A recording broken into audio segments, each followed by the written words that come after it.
ఇక వెస్ట్ బెంగాల్ గురించి మాట్లాడుకుంటే వాస్తవానికి ఆంధ్రప్రదేశ్ 2024 ఎన్నికల తర్వాత ఆంధ్రప్రదేశ్లో 2024 ఎన్నికల ఫలితాలు చాలా ఆశ్చర్యపరిచాయి. చాలా వాటికి చాలా సందేహాలకు దారితీసినటువంటి పరిస్థితి. ముఖ్యంగా పరకాల ప్రభాకర్ లాంటి వ్యక్తులైతే, పొలిటికల్ ఎకనమిస్టులు అయితే ఈవీఎం గోల్మాల్ జరిగింది కాబట్టే ఒక నిమిషంలో నలుగురు ఓట్లు ఎలా వేయగలిగారని చెప్పి ఆయన సంధించినటువంటి ఆరుగురు దాకా ప్రశ్నలకు ఇవాటి నలుగురు. వరకు ఎలక్షన్ కమిషన్ దానికి సమాధానం చెప్పలేదు. అంటే ఇప్పటివరకు ఉన్నటువంటి డేటా ప్రకారం అనుమానాలు, ఆరోపణలు, ఆ ప్రశ్నల ప్రకారం ఏపీ ఎలక్షన్స్ లో ఈవీఎం గోల్మాల్ జరిగిందనేది చాలా మంది నిర్ద్వందంగా చెబుతున్నటువంటి మాట.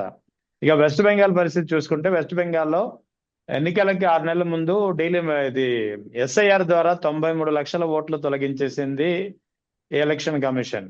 సో ఇక్కడ ఫలితాలు చూస్తే దాదాపుగా బీజేపీ నెగ్గినటువంటి 207 సీట్లలో 105 సీట్లలో గతంలో ఎప్పుడు బీజేపీ నెగ్గని సీట్లు. అంతేకాకుండా ఆ 105 సీట్లలో బీజేపీ అభ్యర్థులకు వచ్చినటువంటి మెజార్టీ కంటే ఎక్కువ ఓట్లు ఎస్ఐఆర్ ద్వారా తొలగించేసినటువంటి పరిస్థితి. అంటే ఆంధ్రాలో ఈవీఎంల ద్వారా, వెస్ట్ బెంగాల్లో ఎస్ఐఆర్ ద్వారా తమకు కావాల్సినటువంటి ప్రభుత్వాన్ని ఓడించగలిగిందా అనేది ఒక వాదన. ఇది డెఫినెట్ గా ఒక స్ట్రాంగ్ ఫిలాసఫీ ప్రకారం నడుస్తున్న ఎలక్షన్స్ అండి. దీనికి మొదలు పెట్టాలంటే అరుణ్ గోవిల్ ఎలక్షన్ కమిషనర్ గారు రాజీనామా చేసిన దగ్గర నుంచి మొదలు పెట్టాలి.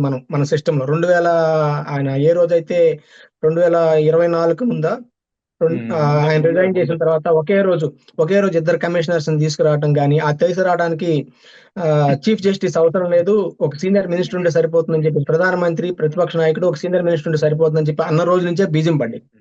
దీన్ని ఒక ఫార్ములేటెడ్ గా చాలా జాగ్రత్తగా నడుపుతున్న ఒక రకమైన పూర్తిగా గవర్నమెంట్ ఎవరు నడిపితే వాళ్ళే. అది కాక ఎలక్షన్ కమిషనర్స్ కి రక్షణ కల్పిస్తూ వాళ్ళ మీద ఏ రకమైన కేసులు పెట్టకూడదు, వాళ్ళ మీద పాత ఏం తిరిగి తోడకూడదు అని చెప్పేసి ఒక అమెండ్మెంట్ తీసుకురావడం అనేది, ఒక బిల్ తీసుకురావడం అనేది ఎంతవరకు సబబండి? అంటే మీకు సంథింగ్ ఏదో జరగబోతుంది అని చెప్పేసి అనేది ఈ పరిణామాలు చూస్తే ఎవరికైనా అర్థమవుతుంది. అలాగే ఆంధ్రప్రదేశ్ లో 52 లక్షల ఓట్లు అనేది ఎక్స్ట్రా లెక్కించడం ద్వారా పూర్తిగా గవర్నమెంట్ ఒకటి కానీ, రెండోది ఈవీఎం ట్యాంపరింగ్ కానీ, సైక్లిక్ ఓటింగ్ కానీ, లేదంటే 25% ఎక్స్ట్రా ఏది ఈవీఎంలు తీసుకొని ఆ తర్వాత చేంజ్ చేశారనే ఒక రూమర్ కానీ, ఇలాంటి ఎన్నో రకాలు ఉన్నాయి. ఈ వివాదాలు ఉన్నాయి. వీటన్నిటికీ దేనికి ఆన్సర్ చెప్పట్లా, ఎవరికి ఏ విధమైనటువంటి బాధ్యత వహించట్లా. ప్రతి ఒక్కళ్ళకి బాధ్యత వహించాల్సింది. ఎలక్షన్స్ బాగా జరిగినాయని చెప్పడం కాదు, జరిగినట్టు చూపించడం కూడా ఎలక్షన్ కమిషన్ బాధ్యత. కోర్టులు వాటిని రాటిఫికేషన్ చేయాల్సిన బాధ్యత ఉంది. కానీ వ్యవస్థలన్నీ ఎట్నుంచి దారి తీస్తున్నాయో అనేది ఇప్పుడు అయోమయానికి గురవుతుంది. ఇది ఎట్నుంచి మొత్తానికి ప్రజాస్వామ్యాన్ని ఒక క్వశ్చన్ మార్క్ చేసే విధంగా తయారవుతున్నట్టు అనిపిస్తుందండి. ఆ తర్వాత వెస్ట్ బెంగాల్ గురించి అడిగారు. వెస్ట్ బెంగాల్ లో ఉన్న ఒక ప్రత్యేక పరిస్థితి ఏంటంటే అక్కడ దొందే టైప్ ఉందన్నమాట. ఒక పక్కేమో మమతా బెనర్జీ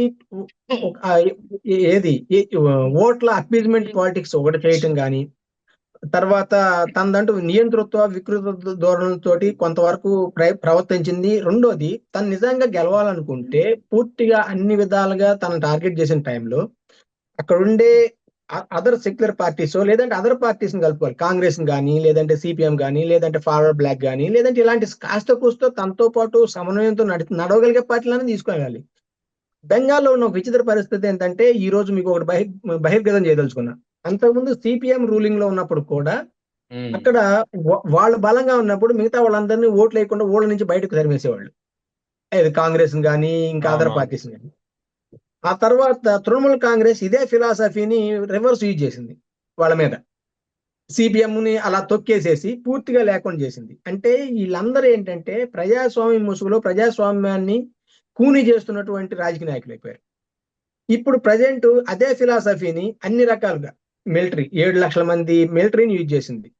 తర్వాత ఈడీలు ఐటీ రైడ్లు చేయించింది. ఎవరైతే బలమైన నాయకులు పార్టీ ఫండింగ్ ఇస్తారనుకుంది అందరిని భయభ్రాంతులకు గురి చేసింది. ఏ రోజు కూడా ఏ ఒక్క దానికి ఎలక్షన్ కమిషన్ కానీ కోర్టుల నుంచి కానీ సరైన సమాధానాలు తృణమూల్ కాంగ్రెస్ కి రాలేదు. వీటన్నిటితో పాటు తృణమూల్ కాంగ్రెస్ స్వయం కృతాలు కొన్ని ఉండటం వల్ల బెంగాల్లో ఓడిపోవడానికి కారణం అండి. అంటే బెంగాల్లో అన్ని రకాలు ఎవ్రీథింగ్ ఏది సామధాన భేద దండోపాయాలు అన్ని ఉపయోగించేసి ఎట్టి పరిస్థితుల్లో తృణమూల్ కాంగ్రెస్ ని డెసిమేట్ చేయాలని చెప్పేసి అనే ప్రయత్నంలో భాగంగా విజయవంతమయ్యారు. అది అంటే దాని తర్వాత ఈవీఎం మ్యాటర్ అనేది నెక్స్ట్ వస్తుంది. ఇక ఏదన్నా ఇట్లాంటివన్నీ ఈ టెక్నికల్ గా ప్రూవ్ చేయాలి కాబట్టి అట్లాంటి అంశాలని మనం మాట్లాడే ముందు జనరల్ గా జరిగే ఛాన్స్ నేను ఇంతకు ముందు గత కొన్ని ఇంటర్వ్యూలో చెప్పాను రహమాన్ గారు, మీరు చూసారో లేదో కానీ యాక్చువల్ గా ఈ ఈవీఎంస్ లో మనం యాక్చువల్ గా 3 ఈవీఎం అని కాదు, ఏదైనా chips 3 kinds of chips use చేస్తారు. ఒకటి మిలిటరీ గ్రేడ్ చిప్స్, రెండోది ఇండస్ట్రియల్ గ్రేడ్ చిప్స్, మూడోది కమర్షియల్ గ్రేడ్ చిప్స్. వీటిలో మిలిటరీ గ్రేడ్ అనేది మనం ఎట్టి పరిస్థితుల్లో ట్యాంపర్ చేయలేం ఎక్కడ, హైలీ సెక్యూర్డ్. రెండోది ఇండస్ట్రియల్ గ్రేడ్ ని కష్టసాధ్యంగా అతి కష్టం మీద మనం ట్యాంపర్ చేయొచ్చు. మూడోది కమర్షియల్ గ్రేడ్ చిప్స్ ఇన్ని మిషన్స్ లో వాడాలంటే వాళ్ళు ఎలాగో మిలిటరీ గ్రేడో లేదా ఇండస్ట్రియల్ గ్రేడ్ చిప్స్ ఏం వాడరు ఎట్టి పరిస్థితుల్లో, కమర్షియల్ గ్రేడ్ చిప్సే వాడతారు. ఇవి ట్యాంపరబుల్ అండి. వీటిని ఆల్రెడీ మనకి గతంలో బ్రెజిల్ ఎలక్షన్స్ ని మాసిడోనియా నుంచి చేయించారు. వీటన్నిటికీ కాస్త సహకారం పుతిన్ నుంచి వస్తుంది అనమాట, అండ్ రష్యన్ అదర్ రిపబ్లిక్స్ లోంచి. ఇప్పుడు ఈవెన్ సెర్బియా కూడా ఒక అనుమానం వ్యక్తం చేశారు. సెర్బియా ఒక కంట్రీ నుంచి, మాసిడోనియా నుంచి, తర్వాత ఎస్తోనియా, ఇట్లాంటి కంట్రీస్ లో ఇది జరిగే అవకాశం ఉందని. ఇజ్రాయెల్ నుంచి కూడా ఈ టెక్నాలజీ దీన్ని ఈజీగా చేయొచ్చు అని చెప్పేసి వాళ్ళ దగ్గర కూడా టెక్నాలజీ ఉంది. వీటన్నిటిని ట్యాంపరబుల్ అండి. దీన్ని కాకపోతే సైంటిఫిక్ గా ఎలా ప్రూవ్ చేస్తారనేది ఈ మిగతా పార్టీలు టెక్నికల్ గా ఎంత స్ట్రాంగ్ గా ఉండి ఎంత మొబిలైజ్ అవుతాయి అని చెప్పేసి నాకు తెలియదు. ఆల్రెడీ ఆంధ్రప్రదేశ్ లో కూడా ఇది జరిగినట్లు లేదంటే కొంత సంథింగ్ ఫిషీ అయితే ఉంది. మరి ఆ విషయంలో ఇంకా చాలా వరకు లోతుగా డిగ్ చేయాల్సిన అవసరం ఉంది ఈ విషయాన్ని.